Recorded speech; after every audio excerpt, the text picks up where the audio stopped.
Hello, Jeannie Seconder, who is the Chief Financial Officer at the law firm where Alex Murdaugh used to work, gave a very important testimony. She said that on June the 7th, 2021, the day of the murders, Alex Murdaugh got a call about his father. And what was really important about that call was when it happened. For Jeannie Seconder, it completely changed the conversation she was having with Alex Murdaugh.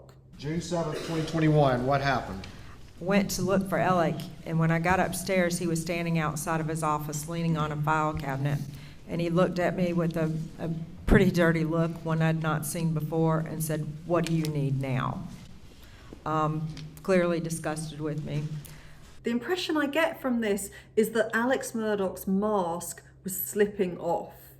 That she'd known him since she was 16 years old. So she thought she knew him. And now suddenly here was this very different person. Clearly disgusted with me. It's really interesting how she uses the word disgusted. If you're annoyed with someone, you're not necessarily disgusted. That's something else altogether. He'd already realised she was starting to be suspicious about what was going on with the finances. And so that triggered in him this contempt and it seems like anger. Contempt and anger, they're going to show up as disgust on your face. So why did he feel that way about her? Because she was uncovering something about him that was potentially very shameful, and because he believed that he was totally entitled to do what he was doing. And so here is this woman who thinks she can just interfere like this. She had no right, even though she's the chief financial officer. And of course, if it's anyone's business, it's hers. So they end up talking. I said, "Well, let's go in your office and talk about it." When we went in his office, I told him, I said, "I have reason to believe that you received the Ferris money directly to you, and you need to prove to me that you did not." And he assured me again that the money was in there. I told him I still needed to see the ledgers or proof that it was. Again, he told me the money was in there. You asked him for proof, is that correct? Yes. Proof that he didn't have that money. Yes.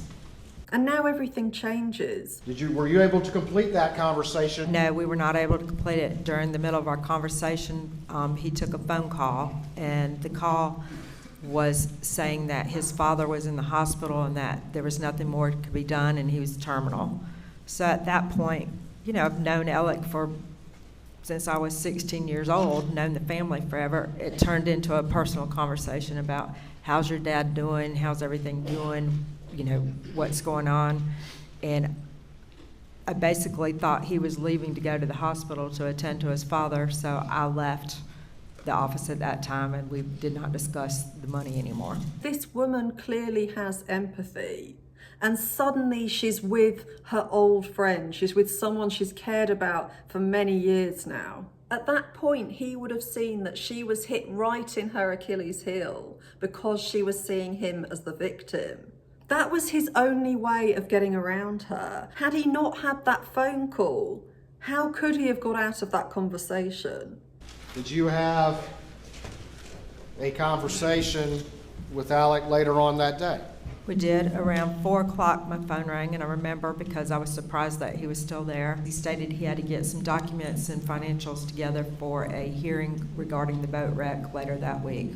He needed his own financial information for a hearing for the boat case that week, correct? That's correct. He didn't go to the hospital, even though she thought he would. That wasn't actually what mattered to him. His dad came second. What came first was asking for the financial records. And so it seems that at that point, Alex Murdaugh didn't think he was going to kill his wife and son because he thought he would be at that hearing in 3 days' time. And if his son was dead, there wouldn't be that hearing. So he knows all of this is about to come out. He knows that the only reason that conversation ended when it did was because of the news about his dad, because Jeannie Seconder saw him as a victim. Being a bully will only get you so far. Being a bully with the right people, that might work, with people who are intimidated by you, people who you can have something over, that might work. But there are other people who are just going to get angry with you. That it's going to make them more aggressive if you start bullying them. They're going to lose all trust in you.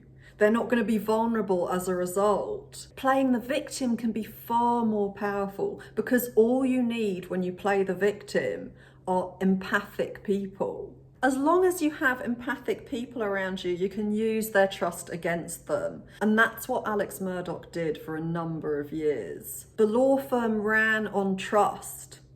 A viewer who said he was an accountant wrote in the comments underneath the video about how bizarre that was. What kind of firm runs on trust? But that one did, and Alex Murdaugh was 100% aware of that. They were a brotherhood, they were a family. These people who surrounded Alex Murdaugh projected their goodness onto him. They saw something good in him that wasn't there, and they decided they could trust him. And that's what a sociopath like Alex Murdaugh relies on. He relies on how people project. Whether he's conscious of that or not, he relies on people assuming that the people around them are going to be as good as they are.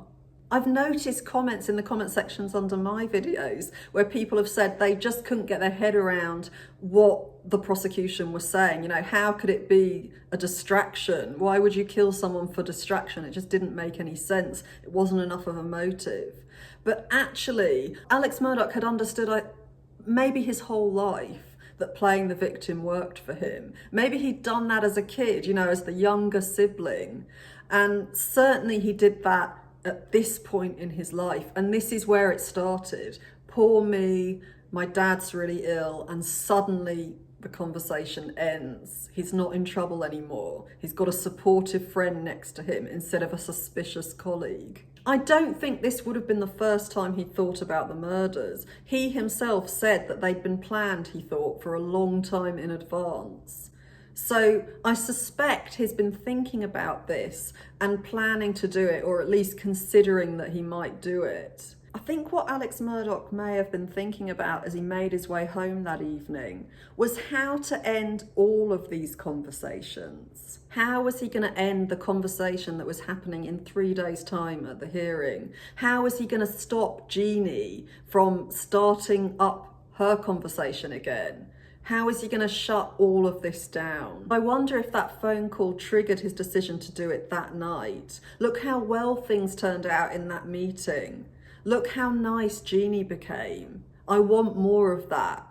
I need to be more of a victim. And so Alex Murdaugh very carefully created this situation where everybody else, as well as just him, everyone around him also thought that he was all that mattered. I walked in, hugged his neck and cried. Didn't know what to say. Hugged his neck and cried. Yes, sir. A lot of people there coming out to support him as you would expect, correct? Yes, sir. There were a lot of the lawyers that he practices law with, several family members, you know, some friends of his that I knew. There were a lot of people already in the house, yes, sir. Did you stay there during the early morning hours as a friend, supporting your friend? Yes, sir, till 5:30 or so in the morning. 4:35, I don't know. I mean, it's all, I mean, everybody was shocked and destroyed, and I mean, times it felt like it stood still. Look at how he got all of these lawyers to surround him after the bodies had been discovered, you know, after he'd got the police there. All of these people were there to witness his devastation. Here was his audience, and they were going to be completely there with him. They were going to be so caught up in whether he was okay and the tragedy of all of this that had befallen their poor friend. Friendship is at the front of their minds. This isn't professional stuff anymore. They're up in the middle of the night standing in a field together. Did you go home at the end of work that day? I did, Went back home and had a normal evening? yes, until about 10:30. Tell me what happened at 10:30. I got a call or started getting texts from friends asking if I'd heard if Maggie and Paul had been shot. Did everyone rally to Alex aid? We did. Nothing happened that week. at work. Everybody spent time with Alec, trying to support him, bringing family meals, attending the funerals, so nothing happened. We were just worried about his sanity, so we weren't going to go in there and harass him about money when we were worried about his mental state and the fact that his family had been killed. It just wasn't even on our mind at that point. I tried to call him even more often. If I was anywhere close to Hampton, I tried to stop by and check on him. I tried to make him go places and do things. Not much, but I felt like he needed to get out. I was worried he was going to hurt himself. I was worried he was going to kill himself, just like I think a lot of people were, family and lawyers, his partners. And so I think we all talk regularly about keeping an eye on him, about being there for him. Someone who has been involved in a relationship, any kind of relationship, but a close relationship, and they have somehow been completely ripped off, whether just emotionally, whether financially, by this person who they had trusted. What they're left with is a shell of themselves. It's not the same trust they had before. They might still be trusting compared to most people, but something has shifted. You already said this part, but at some point a few weeks later, you get a call from Lee Cope asking about those fees and saying that Alec had been stealing money, right? Yes, sir. That hit you like a thunderbolt? It knocked me down. I was with a group of guys. I could not talk. Lee told me he could not talk very long. I didn't know how to react. Went out on the front porch and I looked at him and I said, Alec, and I'm sure I said F or H or something. I said, what is going on? I need to know what's going on. Because I know about this thing that Lee's called me about, and I need to know if there's something else you've done that involves me that I don't know about. That's a problem for me. What is going on? He said, I shit you up. I'm sorry, I've shit you up. And shit a lot of people up.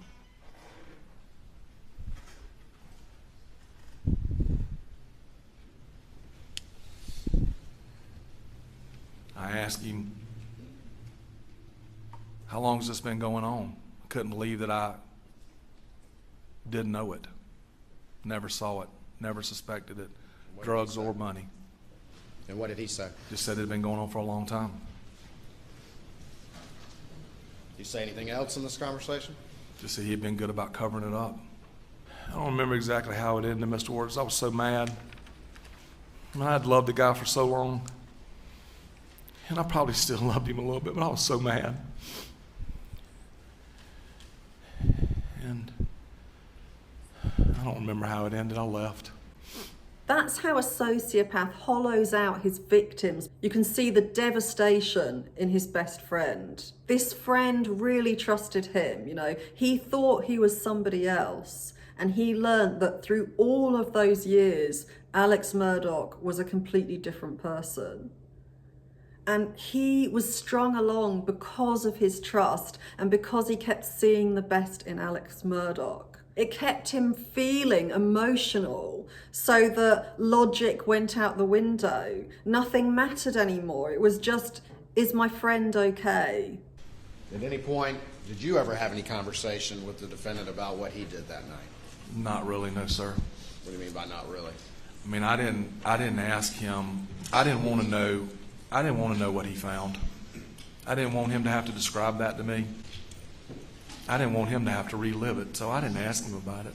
If you've had someone in your life, it could be a parent or a close friend or a partner who has repeatedly played the victim, and it's worked, and you have felt guilty, you felt responsible, you felt like you've dropped things for that person and suddenly you've made them more important than you. Their feelings matter more.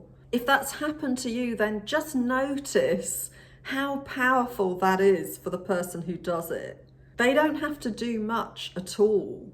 All they have to do is turn your empathy on, get it blasting at max, so that you're completely taken over with whatever is wrong with them. and you can't think about yourself. You can't think about whether you've been respected. And think about all the things you will put aside if somebody seems to be the victim. Certainly we're going to ask him about the stupid issue with the fees in this time. No, sir, not at all. I mean, I wanted to get repaid my money as quickly as possible, but that was more about, I was concerned, just like everybody else, everybody in his firm and everybody in his family, that he was going to do something to himself, you know, that he was going to kill himself. And if you've experienced trauma, if you've gone through a lot of pain, a lot of hurt, if you've been treated badly by other people, if you've had physical illness that has really taken over your life, you know, any of these things can make you really empathize with someone else who's hurting. And that can be at the forefront of your mind, and it can mean that so much is excused.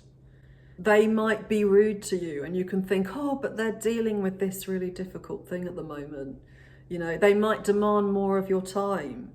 They might cross your boundaries in various ways, you know, and you might think each time, well, they're suffering. For some people, they don't even have to play the victim. They can just talk about their childhood at some point, and the person who hears that, if it was a horrible childhood, which it usually will be in some way for someone who is this disturbed, then that person can excuse all sorts of things because they can decide that they had a terrible childhood and it's not their fault that they are the adult that they now are. So notice if this is being used against you, either by yourself or by another person. Think about whether you really want that person to have so much power and control over you. As long as you can be logical and rational, as long as you're not thinking emotionally, everything will be clear. If you want help dealing with somebody who has been abusive in your life, and it might have been a long time ago, it might be now, it might be that you don't want to use the word abusive, you know, maybe that seems too dramatic, but it's someone who's really hurt you. Maybe they've hurt you over and over again, and it's hard to move on from that pain. Maybe it's affecting how you are with other people, you know, or how you feel about yourself. Then you might be interested in my course about this. I'm starting another course after Easter. Some people talk about, you know, how am I going to suddenly find self-love? What am I going to do that's going to, you know, make me think I'm amazing, make me understand my worth? And repeating how much I love myself every day, you know, that's not going to do it. That doesn't get you self-worth. What gets you self-worth is how you treat yourself differently. I'll teach you an exercise that goes through different steps with you when you're learning boundaries so that you know exactly what to do. You don't have to rely on suddenly feeling really confident and knowing how to do that. So when you learn how to do these different exercises, you will automatically begin to treat yourself with respect and to show others that you deserve respect. And that changes the way you begin to see yourself. And I see it in people in the group, in the way they talk, how they are perceiving themselves differently. You know, when they're talking about how they've been treated by someone, how they responded to that person, it becomes more measured, you know, more like they are able to regulate their emotions, take things a step at a time, and listen to their own feelings and respect their feelings, take their feelings seriously. They no longer get caught up in what the other person thinks of them. They're not seeing themselves through that person's eyes anymore. So if that sounds good to you, if that sounds like something you feel like you could do with, then please do send me an email at contact@liveabusefree.com. So I hope that was helpful. If you haven't subscribed, please subscribe, and I'll see you in the next video.